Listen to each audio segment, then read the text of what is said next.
e스포츠 연맹은 우선적으로 다른 보편적인 이제 국제 스포츠 단체처럼 각 국에 있는 회원 e스포츠 협회들의 집합체라고 보시면 돼요. 그래서 인터내셔널 유니언이고요. 그래서 공적인 목적 자체는 각국에서 활동하고 있는 e스포츠 협회들의 어떤 이익이나 이런 부분들을 대변하는 단체이고요. 보편적인 e스포츠 경기를 오거나이징하는 그런 회사들도 굉장히 많은데 저희들도 이제 e스포츠 대회 월드 챔피언십 개최를 하고 있고요.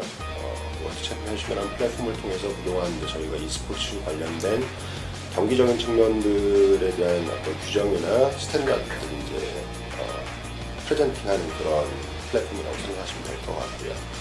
그 외적으로 이제 여러 가지 파트들 저희가 관계되어 있는 협회뿐만이 아니라 그 협회에 등록되어 있는 선수들, 큰 틀에서는 e스포츠 산업적으로 e스포츠 관계되어 있는 모든 파티들의 이익을 주기 위한 어떤 그런 활동들을 계속적으로 개발을 하고 운영하고 있는 상황입니다. 뭐 예를 들면 국제 e스포츠 아카데미에 대한 어떤 커리큘럼과 플랫폼을 개발하는 작업들, 그걸 통해 선수들한테 어떤 은퇴 후의 어떤 삶을 되쳐갈 수 있는 그런 복지 프로그램들, 그 외적으로도 e스포츠라는 게 보편적으로 이제 게임을 활용하는 스포츠이기 때문에 지속적인 어떤 에코시스템을 위해서 새로운 e스포츠 게임들을 개발하는 그런 활동들, 여러 가지 활동들을 하고 있습니다. e스포츠가 그 산업적인 측면에서 이제 시장에서 먼저 개발이 됐고 진화가 됐어요. 보편적인 이제 전통 스포츠와는 다르게. 하지만 이제 e스포츠라는 게 하나의 스포츠적인 플랫폼으로 이제 개발이 되면서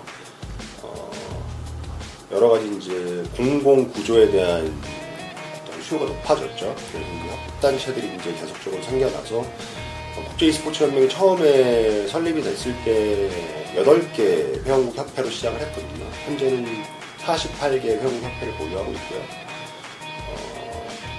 북미나 유럽의 어떤 주요 국가 내에서 e스포츠 협회가 아직 부재한 이유는 저희가 뭐 지난 시절 동안 여러 가지 시도를 해왔어요. 근데 결과적으로는 해당 국가의 행정 구조 때문에 생기는 장애 요인들이 있습니다.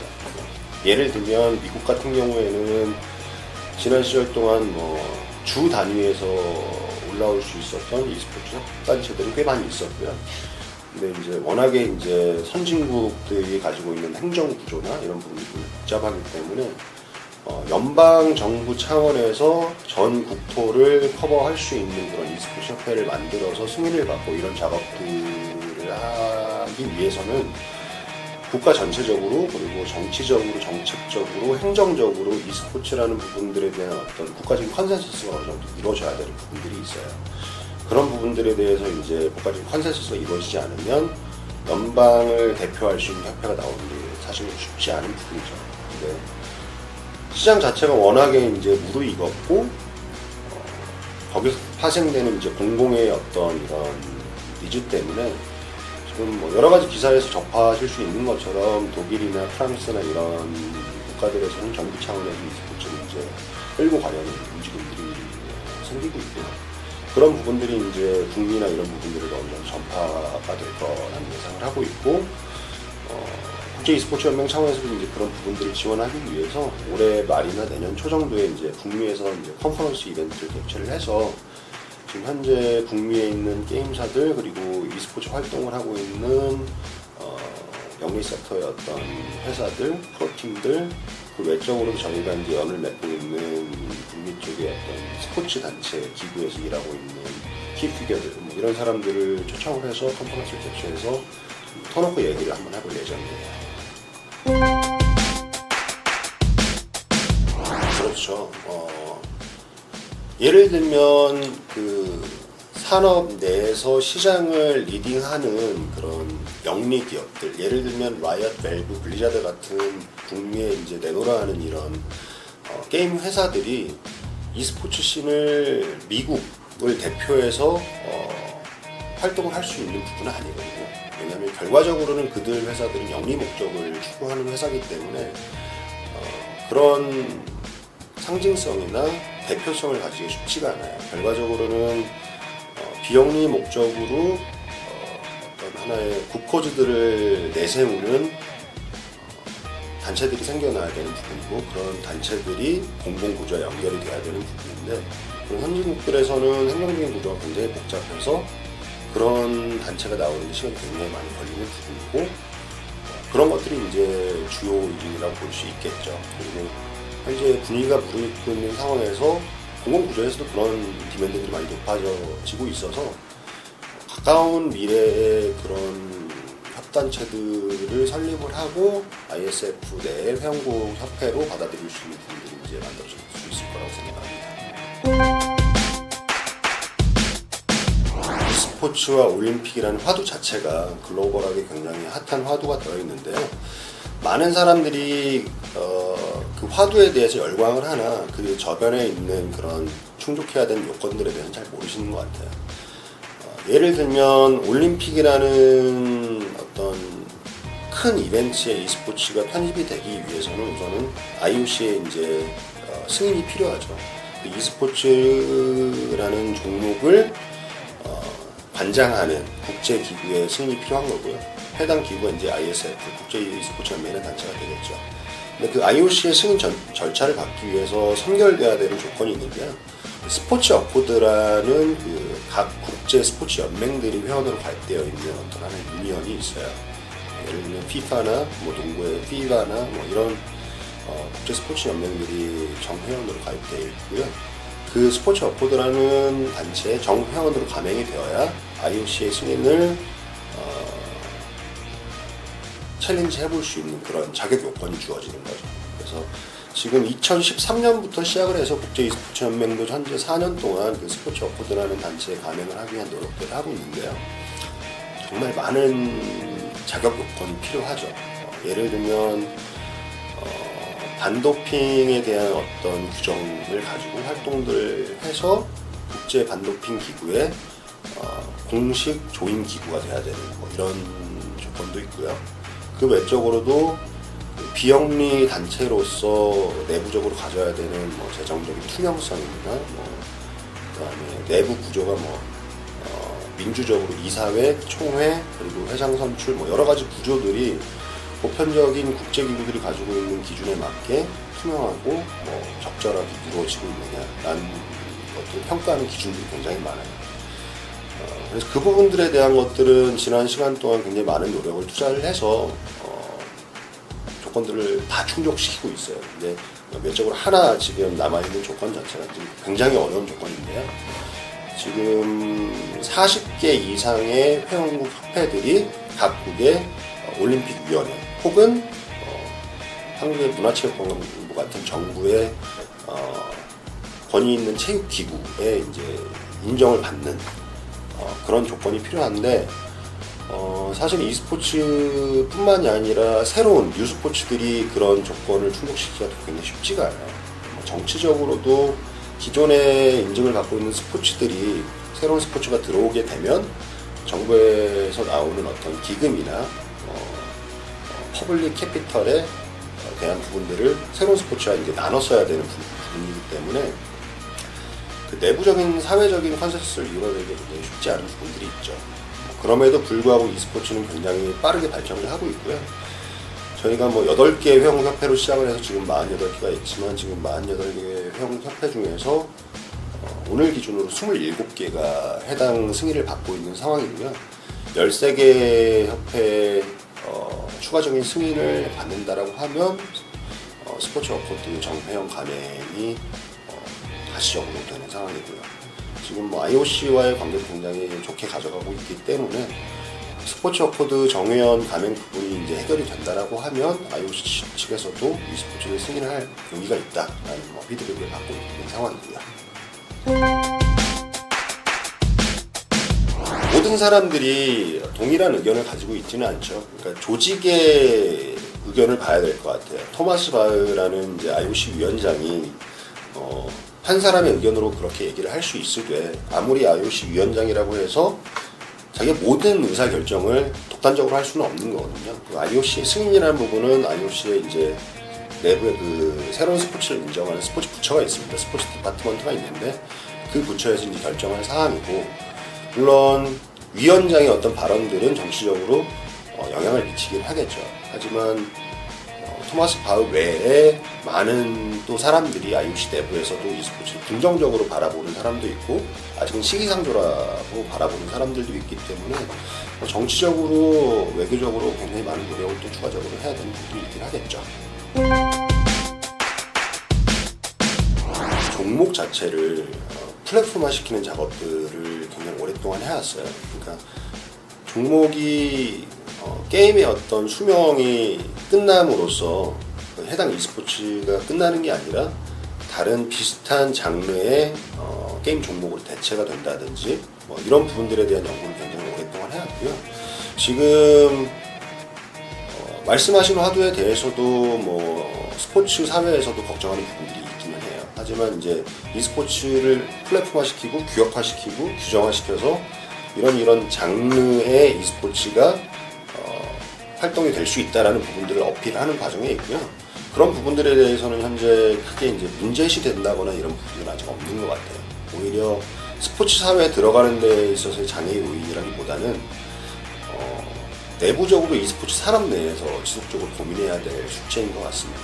예를 들면 저희가 지난 시절에 스타크래프트 씬이 이제 끝나고 물론 리마스터가 다시 나왔지만 굉장히 e스포츠계에 어떤 약간의 케오스가 왔던 것처럼, 그리고 지금 리그 오브 리전드 씬이 굉장히 잘 가고 있는데 언젠가는 또 그 서비스가 끝날 수도 있는 그런 가능성을 염두에 두고 새로운 좋은 종목들을 계속 개발하고, 그런 새로운 종목들이 들어올 수 있는 그런 라우트를 많이 열어두고 e스포츠 활동을 하고 있는 뭐 협단체들 뿐만이 아니라 프로팀들, 그리고 심지어는 이제 게임 회사들까지도 어떤 하나의 공유되는 채널과 라우트를 두고 같이 고민할 수 있는 그런 장들이 좀 필요하겠죠.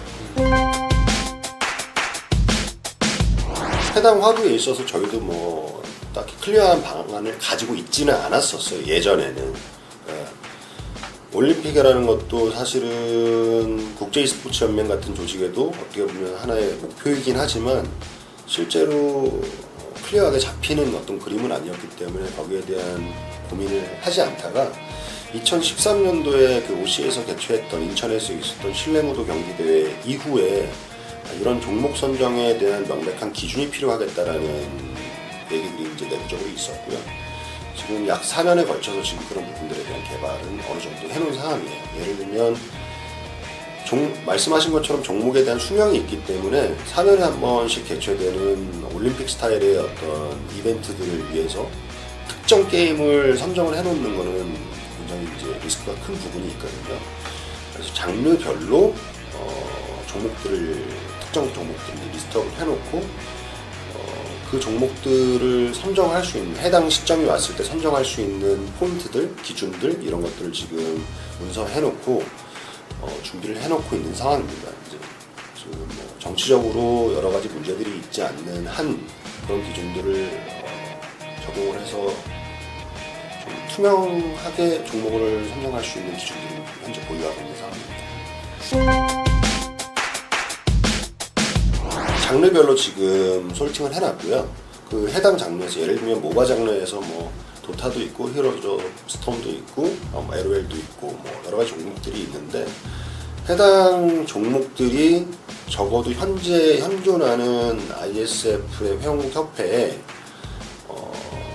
5분의 4, 80% 이상의 회원국 협회에 서비스가 지금 들어가고 있어야 되는 상황이 공식적으로 그런 기준들도 있고요. 그래야 각 회원국 협회가 그 해당 국가의 그 올림픽위원회와 공조해서 수월하게 선수 선발을 할 수 있는 부분들이 있기 때문에 그런 기준들이 있고요. 그리고 외적으로는 아직은 이제 스포츠 사회에 들어가기에 그 e스포츠 종목에 이제 적합하지 않은 부분들이 폭력성이에요. 그 부분들에 대해서 이제 스포츠 사회에 아직 컨센서스가 이루어지지 않은 부분이고요. 뭐 예를 들면 FPS 종목 같은 경우에 어떤 그 폭력성이나 이런 부분들의 지적이 많이 있는 상황이거든요. 그래서 현재는 그런 폭력성이나 이런 부분들에 대해서도 고려하는 기준들이 있고요. 그 외적으로도 지금 가장 크게 염두에 두고 있는 부분은 경쟁성이죠. 그래서 얼마나 지금 글로벌하게 서비스되고 있느냐, 외적으로도 e스포츠 선수 풀을 얼마나 보유하고 있을 수 있는 경쟁력을 가지고 있느냐, 이런 부분들에 대한 기준들도 있고요. 각 기준들마다 좀 주는 포인트 캡이 좀 달라서 그렇지 포인트에 대한 부분 외적으로 기준들은 좀 굉장히 다양하게 두고 있습니다. 우선 결론적으로 말씀을 드리면 e스포츠가 아직 힘이 없기 때문에 이런 일들이 발생을 한다라고 생각을 합니다. 그러니까 국제 e스포츠 연맹 같은 단체도 사실은 e스포츠 자체의 스포츠 사회 혹은 국제 사회 내에서의 어떤 이런 동의를 구하는 부분들, 컨센서스에 대한 부분들이 어느 정도 더 지위가 격상이 되어야 국제 e스포츠 연맹도 그 부분에 이제 같이 포함이 될 수 있는 부분이라고 생각을 하고요. 결과적으로는 그 지위가 낮기 때문에 하나의 어떤 국제 스포츠 어서리티 OCA와 굉장히 큰 자본을 가지고 있는 기업 간에